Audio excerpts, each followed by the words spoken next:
Bonjour mesdames, messieurs, je suis le professeur Normand Cornette, critique d'art, commissaire et spécialiste des rapports entre religion, culture et politique, et spécifiquement la spiritualité et l'esthétique.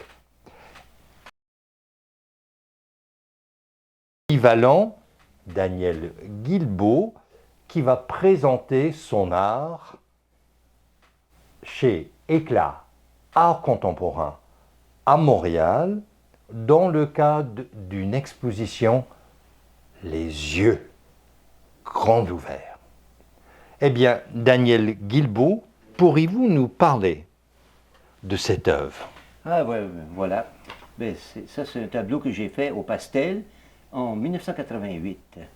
Et il s'intitule Les Bienveillants. Il porte bien son titre. On voit que les gens qui sont sur ce tableau, avec les couleurs, sont très douces. Et c'est des gens qui sont remplis d'amour. Et puis, quand j'ai fait ce tableau, c'est au moment où je travaillais à l'hôpital Saint-Joseph de Lachine, avec des gens atteints de démence et des gens qui avaient l'Alzheimer, des choses comme ça. Et je faisais partie du personnel en tant que préposé aux bénéficiaires.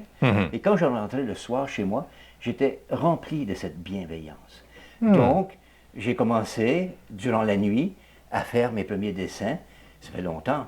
Et puis, bon, j'ai fait ce tableau, un des premiers. D'ailleurs, j'ai fait ce tableau sur le plancher de la chambre, que j'avais une chambre qui n'était pas utilisée. Et c'est là que j'ai commencé à faire beaucoup de ces tableaux qui sont une quête humaine et qui était un peu ce que je recherche, c'est-à-dire comment sont les gens, comment est cette humanité.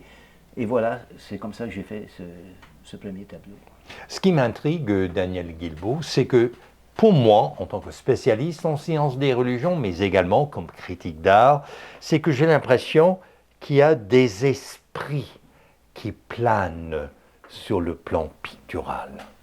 Oui, mais c'est sûr que vous pouvez interpréter ça de cette façon-là. Et puis oui, parce qu'en fait, comme ce sont des êtres éthérés, donc en effet, et en plus, ils flottent. Ils n'ont pas de corps, ce sont seulement leur tête.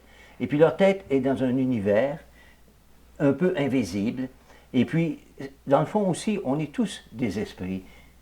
Et avant tout, le corps n'est qu'un support. Et puis, à un moment donné, on va se réaliser qu'il ne faut pas trop s'identifier au corps. Et à travers ça, c'est un état de conscience. Vous avez bien raison de voir ça comme un état d'esprit, parce que c'est avant tout un état de conscience. Et c'est ça que je capte à travers les gens que je rencontre. Et en fait, je suis touché par beaucoup de gens autour de moi et je finis par rendre cette valeur-là sur les tableaux. Et ce qui m'intrigue d'autant plus, c'est que la première fois que j'ai vu cette œuvre, elle figurait sur la page couverture d'un recueil de poésie dont vous êtes le poète, Le risque du bonheur, publié chez Triptyque, excellente maison d'édition. Donc, quel est le rapport entre le recueil et cette œuvre? Le rapport est assez simple parce que dans ce texte, qui est un long poème fleuve, en fait, ce n'est qu'un seul grand poème, je parle de cette idée qu'on doit prendre ce risque. C'est-à-dire que, oui, on a beaucoup de raisons d'être malheureux, et puis on a souvent des très bonnes raisons, mais on peut se dire aussi, non, ce matin, peu importe, je prends ce risque, je suis heureux. Je ne me laisserai pas envahir par toutes ces pensées négatives et sombres. Et c'est dans cet esprit-là que j'avais écrit à l'époque Le risque du bonheur.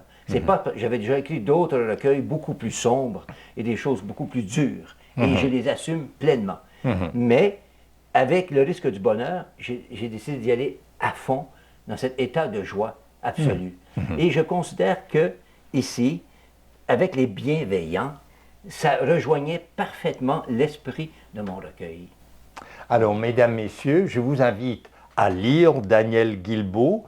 Donc, son recueil Le risque du bonheur est disponible dans toutes les bibliothèques où vous pourriez l'emprunter et vous pourriez voir en personne son œuvre chez Éclat Art Contemporain à Montréal.